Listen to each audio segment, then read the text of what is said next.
In 1944, the Allies carried out a successful invasion of Hitler's so-called Fortress Europe. It had been expected by the Germans, for the massive build-up of forces in Britain could not be hidden from their intelligence services. Both sides knew that the crucial phase would be the securement of a substantial bridgehead, and both sides knew that surprise and the unexpected would have considerable bearing on the outcome. It was a question of secrets.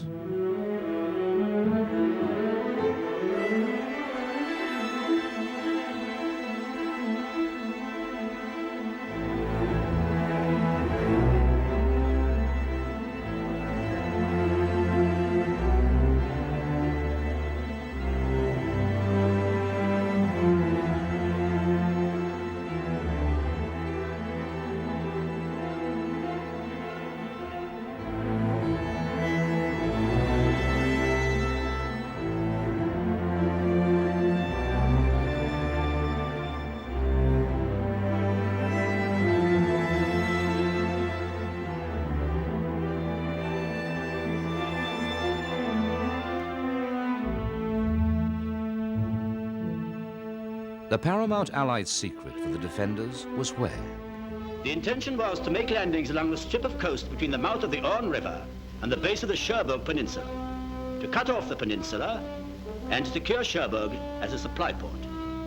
Knowing the landing area would allow the concentration of available resources to throw the invaders back into the sea. At the end of 1943, Hitler appointed Field Marshal Erwin Rommel to command the Atlantic war defenses. This talented leader lost no time in making improvements. There were some 42 army divisions at his disposal in the west, sufficient to repulse the heaviest assault if the precise area of the landings was known. But it was not, and Rommel had to spread his troops and armor from the northern tip of Holland all the way to the Cherbourg Peninsula. The most likely place for a landing was the Pas de Calais because of its proximity to England. And the Allies would need to take ports, possibly Boulogne, Calais, or Dunkirk. All things considered, an overwhelming assault across the Straits of Dover was the most logical scenario for invasion.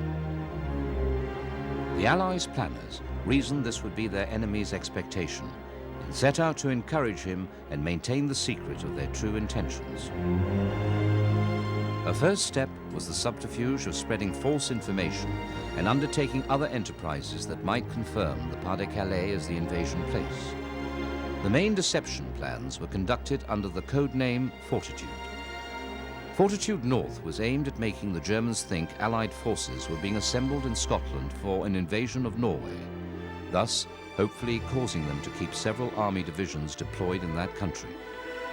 Fortitude South was the main ploy, to convince the enemy that the Pas de Calais was where the landings would be made. There were many enterprises under Fortitude, all carefully coordinated. The principal organization involved in deception operations for Overlord was our force, commanded by Lieutenant Colonel David Strangeways. The object of any deception plan was not to make the enemy think something, but to do something. And that is the fundamental of all deception.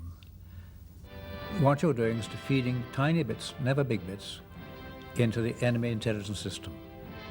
So you've got your scenario, what we used to call a story, and so you wrote your little story, about 5 lines, that's all. And then you fed bits of information through, and you watched all those bits of information going. Now which one you picked up, it didn't matter. But if you picked up one here and one there, they match. And then what's being done from London, through the press, through all sorts of various things, and your agents, of course, all fits in with that. While maintaining a spread of bomber attacks on coastal defenses from the Netherlands to Brittany, the Allied air forces put a greater weight into those around the Pas de Calais. The destruction of coastal radar by air attack was similarly planned and executed. Likewise, reconnaissance aircraft regularly photographed 300 miles of coastline, but put in more activity around the Boulogne to Dunkirk area. Although most Luftwaffe reconnaissance flights over southern England were intercepted, some evaded RAF fighters over Kent and returned with evidence of a build-up of aircraft on advanced landing grounds, landing craft in ports, and vast military camps. Many of these installations were fake, as were guns, tanks, and vehicles. Some of the tanks and vehicles were made by the Dunlop Rubber Company. They were inflated for display, and when deflated could be easily moved to another site. Modelled on the American Sherman, they were difficult to tell from the real thing at 100 yards. These were brought to us intact. They were there. All they had to be done was to be blown up. In other words, they were like a great big inner tube, and you just got a foot pump on them and blew them up. We plugged in and started blowing this thing up. It looked like a giant sausage to start with, and then the end became square at one of the other ends. And then we suddenly decided that was a gun barrel, a 75mm imitation gun barrel, and the square part was a breech. They were in two parts. There was the main body of the tank, and then there was the turret, which went on separately. They could be lifted by 4 men quite easily. I should think you'd probably get about 30 to 35 tanks on a 3-ton lorry.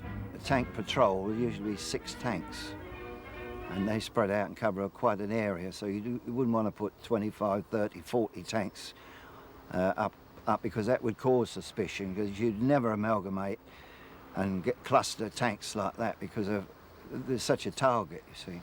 The Sherman tank was all one piece, and that gradually flipped out and took shape. We didn't know what that was, blowing it up, and that was in 4 compartments. We had to blow it up in 4 different sections, and the idea of that was that when it got to the real thing over there and Jerry come over and had a look at it, if he decided it was a tank, was going to have a go at it, if it was all in one, you appreciate, and he splatters that, the whole lot would collapse. But in 4 sections, you've got a good chance of it staying upright, and he's still fooled by it. Well, this is a 1 squadron of tanks in harbour. There is a wood, and here is a wood. The road entrance is there, and you can see that I've made some marks here showing how they go into harbour. They go up into harbour here, and then another lot would go into harbour here, and then across there, and the squadron echelon would be round there, and then there's the fitter's truck, which would be stuck here. Of course, these are all rubber tanks. One of the things we discovered early was, although the tanks were cleverly painted, nuts and bolts, now when you get the real thing, if you put the tank up and the sun's over there, for instance, and there's no shadow, there should be a shadow this side of the nut, of course, and whatever, handles protruding. So shadows had to be painted. They had to be added on by painters of another part of the regiment. Now, as the sun moves about, if there's any, by the way, so you've got to move your tank round to keep that shadow going. They would all be the inflatable vehicles. All of these would be inflatable, except, of course, our unit vehicles, which we would have to put as part of these, our own unit. And of course the beauty of that is that we could use our own vehicles to run to and fro, making the marks of vehicles going into position. Sham landing craft were assembled on many of the estuaries in the south and southeast during darkness, and by daylight were tethered in the water. They were known as Big Bobs. They were full-size craft. They floated on oil drums. The framework was very light tubular scaffolding, bolted together, and it was all done to a pattern. And then round the outside was a coating of canvas, and this canvas painted, the painting to match that of a landing craft. And then on the top we put a funnel and I suppose you call it a cabin. Well, on one occasion I was motoring by Buxter's Heart. I saw some things floating in the deck, and honestly I couldn't tell them from the real thing, and I was half a mile away. The chief problem was security. You see, we were frightfully careful that nobody knew what we were doing. You see, the whole scheme was to persuade the Germans that we were bringing troops from Cornwall to Sussex. Among all the mock-ups were real airfields with real aircraft, camps with real troops and tanks.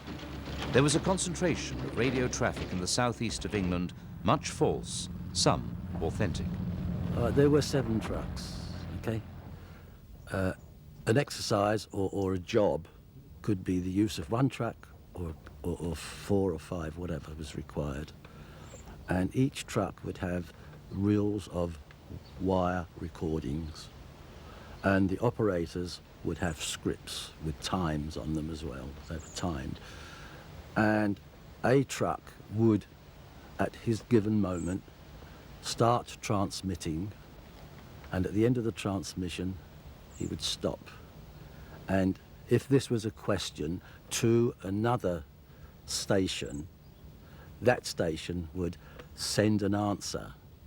There were 2 reels affixed to the machine, shall I call it, with very, very fine wire, like a cotton. And we were told in the instruction we had that they were highly magnetized and that they would record by means of a bleep system any Morse code. It would be normal, mundane information that operators would be asked to send out. It might be asking for reinforcements, it might be asking for ammunition supplies, it might be all kinds of things. If the wire broke and we retrieved the 2 broken ends, if we tied a reef knot, that's I think it is a reef knot where you have a centre and you can pull it tight together, and you could fuse that knot by the end of a lighted cigarette, and then blow on it to cool it down, and then clip off the edges and carry on. Now, the answer may come from one or any other vehicle because it's directed from a headquarters station, as it were, to outstations. So he might be speaking to any one of 3 or 4. And as one transmission went out, it was followed by the response or another to headquarters, and so the traffic would flow interlocked, one with the other, as a network, putting out the kind of transmissions that you would expect from the unit that they were representing. If it was an armoured corps, you would have the kind of information that tank commanders would be asking each other. If it was artillery, it was what gunnery officers would be talking to and about to each other.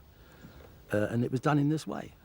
But of course we had to vary the pitch and the volume, because although the vehicle was, my vehicle was here, and the one I was broadcasting to was on the other end of this field here, we had to make it do that we were miles and miles away, and so we had to vary the volume to suit the script. Well, the script told us anyway.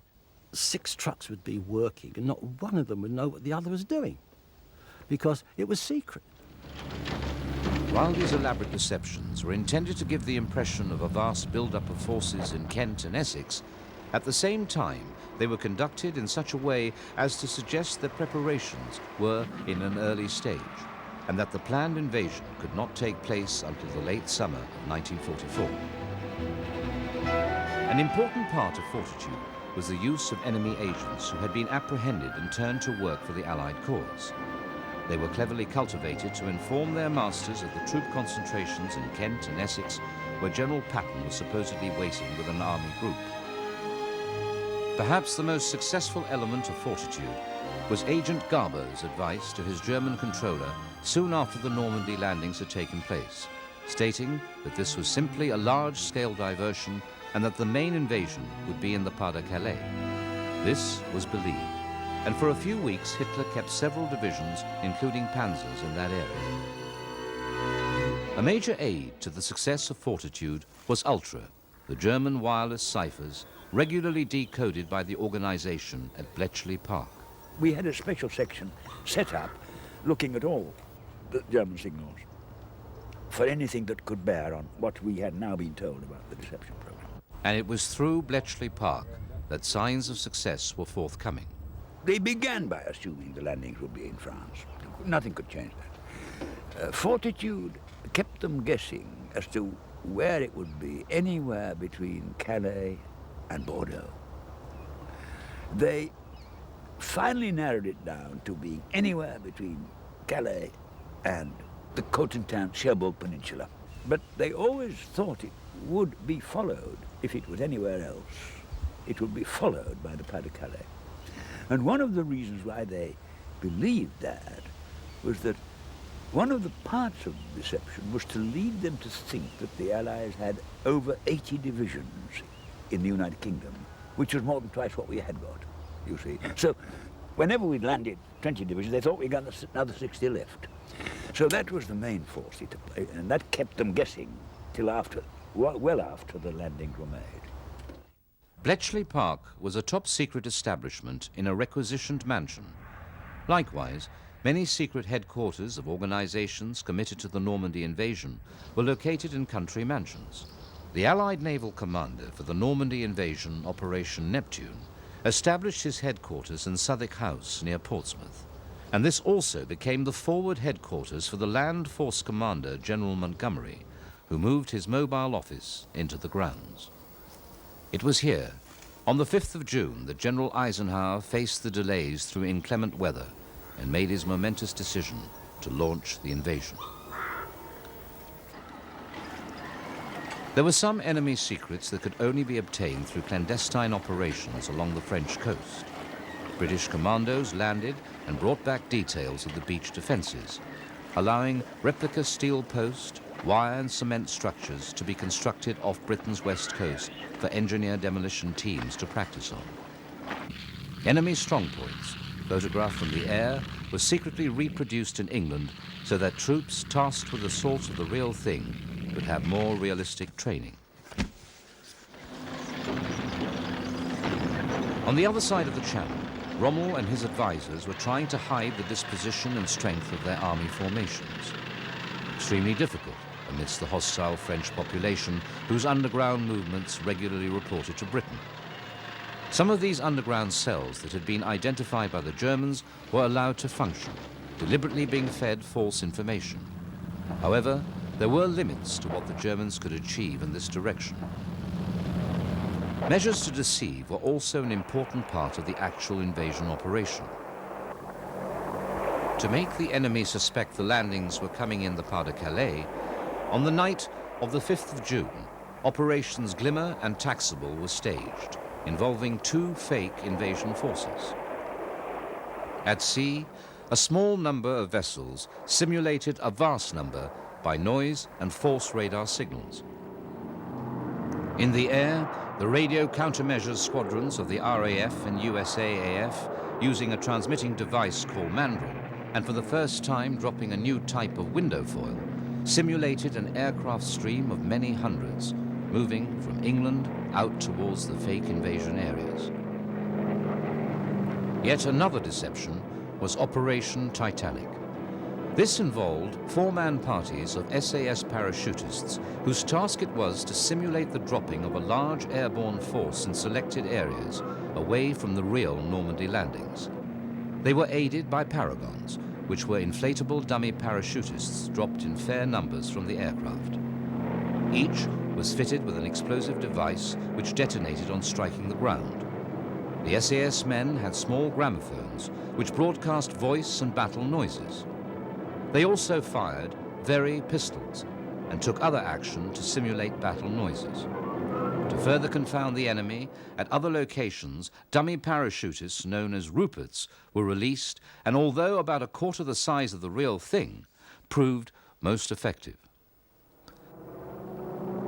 To improve their chances of success, the Allies had produced an array of secret equipment that ranged from the simple and inexpensive to the exceedingly complex and costly. The first paratroopers dropped at night would need some means of telling friend from foe in the darkness. Each American paratrooper was provided with a simple metal clicker, like that from a Christmas cracker. One click, answered with 2 clicks, was a friend. The British paratroopers had what they called a Bakelite duck, a plastic whistle that sounded like a duck's call. Among the lessons learned from the disastrous Dieppe raid of 1942 was the need to get invading armor past defensive obstacles and off the landing beach as quickly as possible. Specialized armor was required and led to the recall of retired Major General Sir Percy Hobart, well known for his inventiveness. Given command of the 73rd Armored Division, in remarkably short time, his team developed a whole family of specialized armor for seaborne landings. For clearing a path through beach mines, a Sherman tank was fitted with 2 beams extending out in front and supporting a driven flail of chains. In operation, the flail exploded the mines without impeding progress of the tank. This idea had been developed on older model tanks and perfected on the Sherman, which, thus modified, became known as the Crab. The Crab was developed because we could retain the turret, the gun turret, with a 75mm gun and a coaxially mounted 300 Browning. We had to dispense, though, with the forward-firing Browning in the hull. It had a crew of 5, commander, gunner, loader, gunner and a wireless operator loader, and a driver and a co-driver. The co-driver originally fired the forward gun, but actually he wasn't able to do anything except pass prey and pass the ammunition up through the turret. My job was a tank commander, but I also was a troop commander. I had 5 tanks in the troop. This was more than the normal tank troop. And we practiced in teams with the Assault Royal Engineers, with their Churchill Averies, Assault Vehicle Royal Engineers. We practiced, first of all, at Orford in East Anglia, where there were full-scale replicas built of parts of the Atlantic Wall, the great big wall itself, the concrete bunkers, the minefields, the wire entanglements, for which I might say the Crab was ideally suited because of these cutters on the end of the drum, which proved to be extremely useful. Now, the flail beats a path about 9 feet wide, which is not wide enough for practical purposes for another tank to follow through. So the idea was that you had at least 2 flails, possibly 3, in echelon, either to left or right of the front leading one, with the driver putting the near side track in the offside track mark of the tank in front. The thought of travelling at 1.5 miles an hour through a minefield, which is put there specifically to enable enemy anti-tank gunners to more easily engage a target, that is not a very happy-making thought. Bases in England were kept secret. In East Anglia, for instance, the civilian population had been moved out of a large area of this training area. We were within it, and there were guards, so you couldn't get in. When we moved on the roads with the Crabs, they were sheeted up with an enormous tarpaulin with just 2 holes cut, one for the driver and one for the commander. Not very pleasant for the rest of the crew.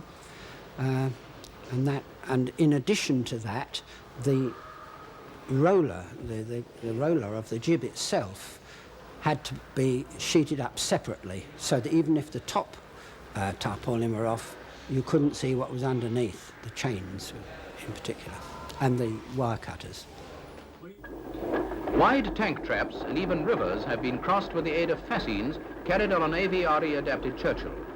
Most of the specialized armor developed was on a Churchill, no longer a first-line tank. A device to carry and eject a large bundle of wood enabled tanks to cross deep trenches or craters.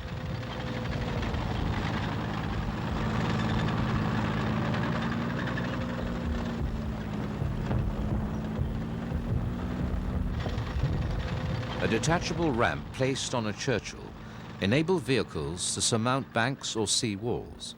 For wet or loose ground, bobbin tanks unreeled 100 yards of heavy matting road. For dealing with enemy pillboxes or strong points, a Churchill chassis fitted with a flamethrower was called a crocodile. The crocodile was a very fearsome and also a very secret weapon at the time it was first introduced. It was a Churchill Mark 7 tank to which was attached a trailer.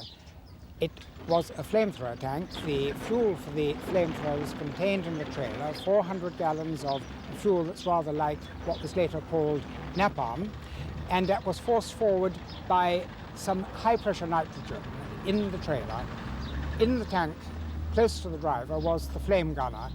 When he pressed the flame gun trigger, a rod of burning fuel was projected from the front of the tank up to a distance of about 100 yards, and it was composed of a very viscous fuel. When this hit any person, any object, it stuck to it and it continued to burn. You could not throw it off, and you might flame for up to 2 minutes. That was the total duration of the fuel. Before you went into action, it was necessary for the crew to get out of the tank, open the valves on 6 bottles of nitrogen in the trailer at the back. Then you waited a period for the pressure to build up in the tank containing the fuel. You then, with your safety devices still put off, you went into action, and as you approached the target, at a distance of about 100 yards, you gave the order as commander to the flame gunner to flame, and then the flame started to come out from the front. The original intention was that as the forces went up the beaches, the flamethrowers would be used against the concrete emplacements, the gun positions of the Germans. In fact, I think with the exception of one action when it was used like that, it was used almost entirely against much less conventional targets. In Normandy itself, we were flaming trenches, we were flaming dugouts, we were flaming just fields, anywhere where there was a German position, perhaps with an anti-tank gun or with a machine gun. There were other adaptations of the Churchill, one sporting a short-barrel mortar and various turretless versions in a variety of beach recovery guises, with winches, cranes and bulldozer blades to cheat obstacles. Perhaps the most ingenious and, for the enemy, surprising of General Hobart's funnies, as they came to be called, were the tanks that swam. By installing a collapsible waterproofed canvas screen around the upper hull, the tank would float. An internal twin-shaft drive turned twin-screw propellers at the lower rear of the tank to propel it along at about 5 miles an hour. Training with these duplex drive Valentine and Sherman tanks, soon simply known as DDs, revealed their instability in rough seas. For when one started to sink, it went down like the proverbial lead balloon. DD crews had to be trained to use Davis escape equipment as supplied to submarine crews. Despite the bad weather and rough seas encountered on D-Day, DD tanks played an important part in giving armored support during the initial landings.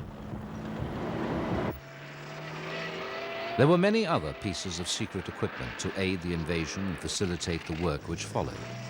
Within hours of the bridgehead being established, construction commenced on the landing grounds from which aircraft would operate over the battle area.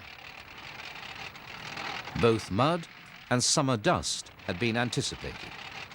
To overcome the latter, bituminous matting was laid by a special machine known as the sand licker.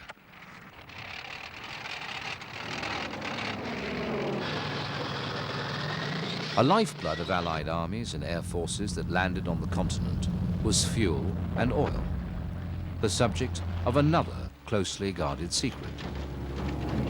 The cover name Pluto was said to tell it all, being the initial letters of the project, Pipeline Under the Ocean. There were two parallel developments lest one should fail. HAIS flexible pipe was based on a process used in making submarine electric cable. The lead pipe, which formed the core, was armoured. First, with bituminous paper, cloth tape, and 4 layers of steel tape, each wound separately. Then jute cord and steel wire, and finally an outer skin. From the factory on the Thames, the pipe was coiled in the holds of the special cable-laying vessels, which were mostly adapted merchantmen. The apparatus used in laying the pipe was similar to that used for electric cable. Flanged connections were fitted to the ends of pipe lengths and bolted together to make leak-proof joints. The cable would be attached to the end of the pipeline, pulled over a very large winch with a 9-foot drum. A turn around the winch, this 9-foot drum. When the drum turned, it pulled the cable from the tank and pushed it forward over the bow. A very large sheave or jockey wheel over the bow. The cable rolled over the jockey wheel in the bow, down to the water. So long as the drum turned, the cable would be pulled from the tank and pushed forward over the bow, while the ship steamed ahead on the cable at about 2 knots. So between the ship steaming on the cable, the drum turning, it was a continuous operation, laying it for the whole 22 miles. When we laid the experimental pipelines across Swansea Bay, that was a smaller pipe, the experimental pipe, and we used to ask for aircraft to fly across to look for oil slicks, rainbow patterns on the water, but we never had any leaks. It was successful. The ships, converted merchant ships, cargo ships, 10,000-ton ships, were called HMS Latimer, HMS Ridley. Bishop Latimer and Bishop Ridley, burnt at the stake in Oxford in 1555. Bishop Latimer said to Bishop Ridley, "Be of good comfort, Master Ridley, and play the man. We shall this day light such a candle by God's grace in England, as I trust shall never be put out. Be of good cheer, brother. We shall this day kindle such a torch in England, as I trust in God shall never be extinguished."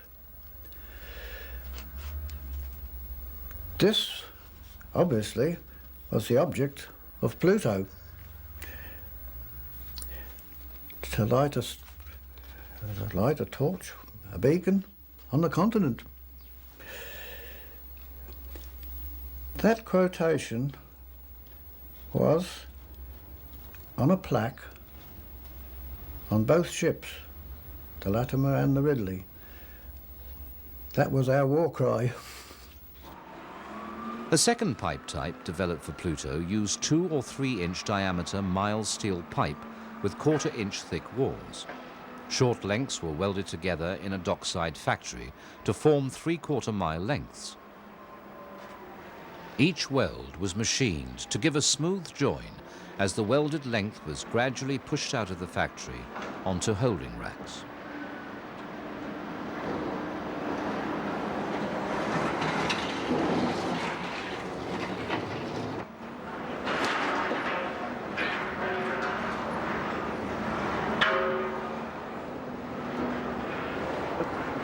The pipe was flexible enough to be wound round a floating steel drum that resembled a massive cotton reel. This assembly was known as a conundrum. A 70-mile length of pipe could be wound round the drum, and in total the assembly weighed nearly 1,600 tons. Towed by a tug, the drum revolved when the pipe was being laid. The other one was built like huge cotton reels, a steel pipe to carry water. because they thought the possibility of poisoned or contaminated water, lack of water, for whatever reason, they were going to lay freshwater pipes. We called them cotton reels. They were, in fact, huge cotton reels. The secret pumping stations were installed on the coast of the Isle of Wight, concealed in a bogus golf clubhouse, ice cream parlour and hotel. A second pumping station was placed in a bomb-damaged holiday resort nearby.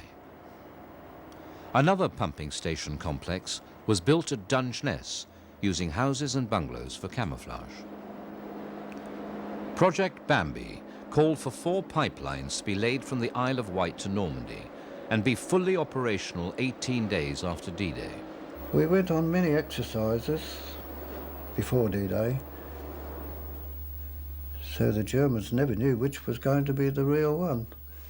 But for weeks and weeks before D-Day, hundreds and hundreds of ships used to go downriver, out into the Channel and back, exercising and also confusing the Germans, no doubt. And we went in and out several times until the day of operations, and then it was for real. And the sky was black with aircraft, and the sea was black with ships. At last we could get down to it and do something. That was a good feeling, to be able to get started doing something. But various setbacks ensued, and when pumping to Cherbourg eventually began, 2 lines were found to be defective, and the other 2 broke when working pressure was applied. There was some made in America, and there was quite a celebration when it was loaded aboard one of America's mass-produced Liberty ships, photographs and champagne and speeches. The ship set sail and broke its back.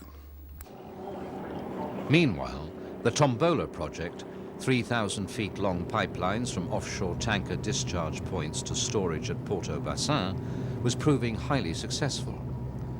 Dumbo, the second Pluto route, was laid from Dungeness to Boulogne and came into operation early in December 1944. Eventually, Dumbo had 11 lines through which over 3,000 tons of petroleum products were pumped each day and proved very successful in operation. We crew had hoped, after the war, to be able to buy this, salvage it, relay it to Ireland and pump the Guinness over. Needless to say, we didn't. Tanks required fuel and ammunition. To supply these and all the other logistical requirements of an invading army rapidly increasing in strength, substantial port facilities were an immediate and critical requirement. The Germans knew this, and they had fortified all the major Channel ports, knowing that without a port, the Allies' build-up could not be sustained. Thus, perhaps the greatest invasion secret of all was a transportable harbour which was assembled off the coast of Normandy. It was designed to last the 3 summer months, but half a century on, its massive components remain the most prominent relics of the Normandy invasion.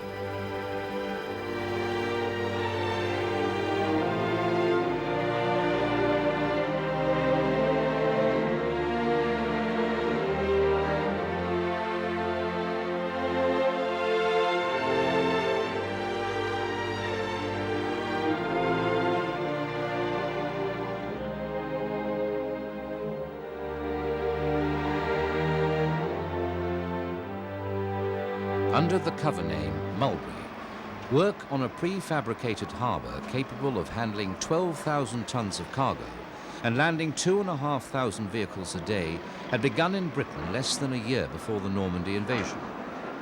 The basic function of a harbour is to provide calm waters around quays. The sea swells were to be diminished first by lines of block ships, old vessels deliberately scuttled. A further calmer of the waves would be steel floats anchored in lines beyond the block ships.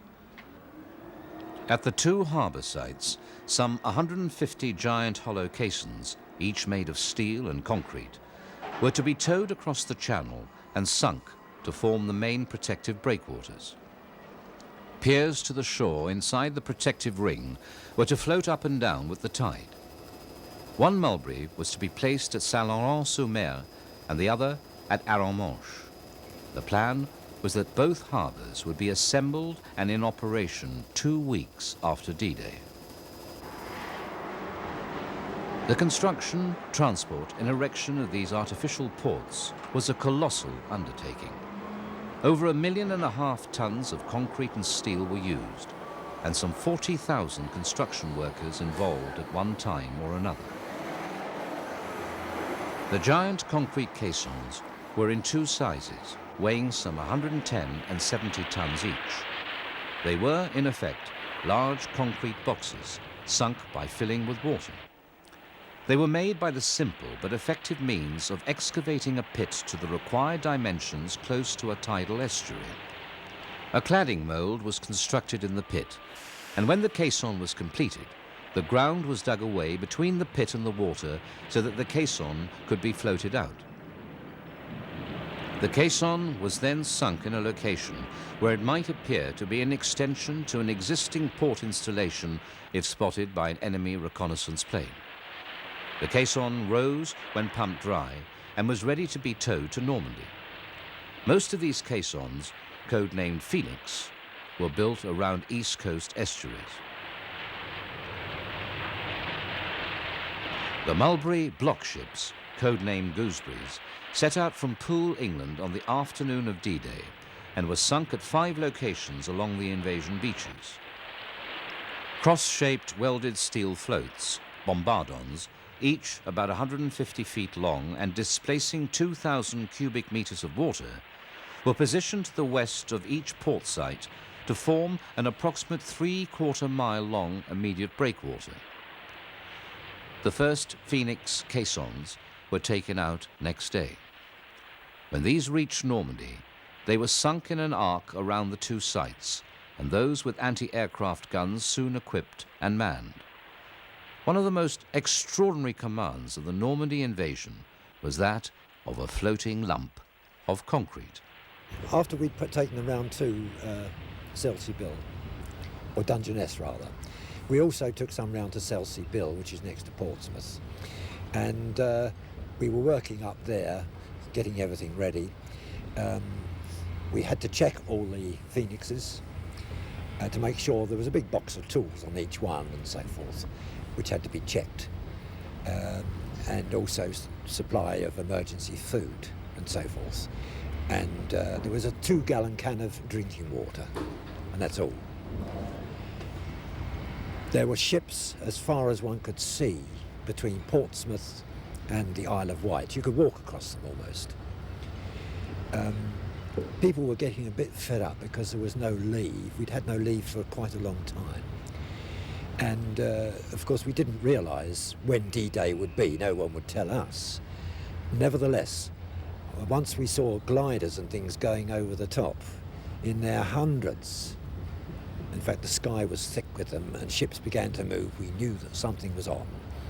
And we tied up to our first Phoenix, tug rather, and away we went.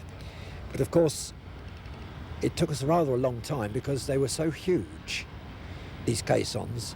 I think they weighed somewhere about 6,000 to 7,000 tons, 60 foot wide, 60 foot high, 200 feet long. And they had a flat front.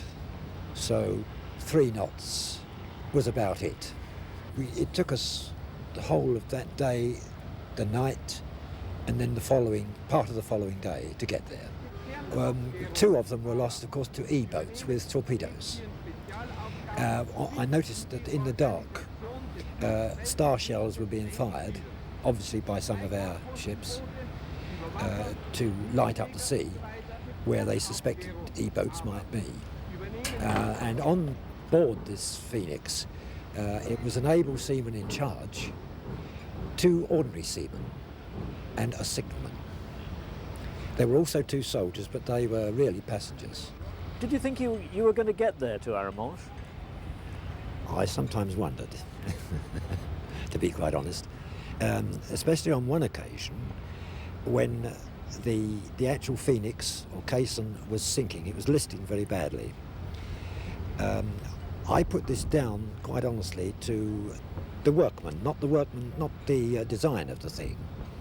But I rather imagine that somebody fancied an extra bag of cement at home and shoved it over the wall, because we had a huge crack form in one of the walls and the water was pouring in. We had a pump on board run by petrol, which was quite honestly useless. But on the side, each side of the Phoenix was a huge concrete block. I think the design of that was for some sort of anchorage, although I never saw it used for that reason. And I decided to let one of these go to see if we could lighten it somewhat and get rid of the list, because it was like the Leaning Tower of Pisa. And as I was in charge, I thought, well, I better go down and see what I can do about it. So I went down, and of course the Phoenix was leaning over me like that, 60 foot of concrete. And I thought, my God, if this thing comes over, I've had it. Anyway, my feet were in water, but I chiselled away, and my colleagues came down and gave me a hand because I couldn't do it on my own, and we cut it adrift. It didn't make very much difference, to be quite honest. So we clambered back on top, and I got onto the signaller and I said, get onto the tug, for God's sake, get a move on, we're sinking. And the tug certainly did put on a spurt. And we got there in time, and we got it in place, which I was very pleased about. As I say, we were 60 foot up on a piece of flat concrete. We had no protection whatsoever. If we were hit by anything, it would just go down like a stone. Strangely enough, I was an able seaman, and yet on that Phoenix, I was the captain, which suited me extremely well. The sections of floating roadway for the piers, 5 under tow at a time, were also arriving. They were winched into position using steel cables to form a 480 feet long floating causeway. Then the rectangular floating pierheads, each of which had 4 40-ton steel spuds, were lowered by cable to the seabed to secure their position. Although the pierhead would be raised up and down by the tide, diesel engine-powered winches could tighten the cables to transfer more weight onto the spuds during bad weather. On the 14th of June, only 8 days after the initial landings, the first pier was in use at WWII at Saint-Laurent-sur-Mer. But 2 days later, the weather and rough seas checked construction and delivery of more components from England. The weather got steadily worse, and by the 19th it developed into a full-scale howling northeast gale, unprecedented for the time of year. Its ferocity was such that WWII was wrecked. 20 of the 31 caissons then in place were damaged beyond repair. The piers were swept away, as were most of the other floating installations. WWII at Aramonche did not suffer so cruelly, and while there was much damage to the floating sections, the Phoenix and Gooseberry breakwaters held up well. It was decided to abandon WWII as a port and concentrate all efforts on Aramonche. Eventually, there were 7 floating pierheads, linked by 2 floating pier roads. Some sections of the roadway were telescopic, to extend or reduce its length as affected by the changes in tides. There were also 2 special piers with separate pierheads. The shorter barge pier to the west of the main piers handled all ordnance stores and dangerous cargoes, so that if hit by enemy action or through some accident there was an explosion, the main intake of the port would not be damaged. The other special pier to the east was constructed to handle LST deliveries. The LST craft carried vehicles, tanks, and heavy towed equipment. The vessel's 2 bow doors opened and a ramp was lowered so that the vehicles could be driven out. They were designed for delivery straight onto beaches, where unloading was usually delayed by tides. The LST pier usually allowed unloading to be completed within an hour, as compared with from 3 to 9 in beach operations. Moreover, 2 high-level ramps on the pierhead allowed light vehicles on the deck to be unloaded at the same time as the heavyweights through the bow. In addition to the piers, facilities were available for small craft to operate a ferry service from very large vessels with a draft that precluded their use of the piers. Although it had been used elsewhere and steadily developed over the past 3 years, the amphibious vehicle known as the duck played a major role in transportation from ship to shore. Wheel and propeller drives could be engaged independently, and despite its ungainly appearance, the duck was quite maneuverable, both on land or in water. As each installation at Arromanches was brought into operation, the intake handled grew, and by late July it had reached 136,000 tons a week. At its peak, more than 15,000 personnel were manning Mulberry. By the late autumn, the Allies had captured and put into operation sufficient channel ports to be able to dispense with Mulberry, the last major cargoes being unloaded in November. By then, some 250,000 troops and 40,000 vehicles had passed through.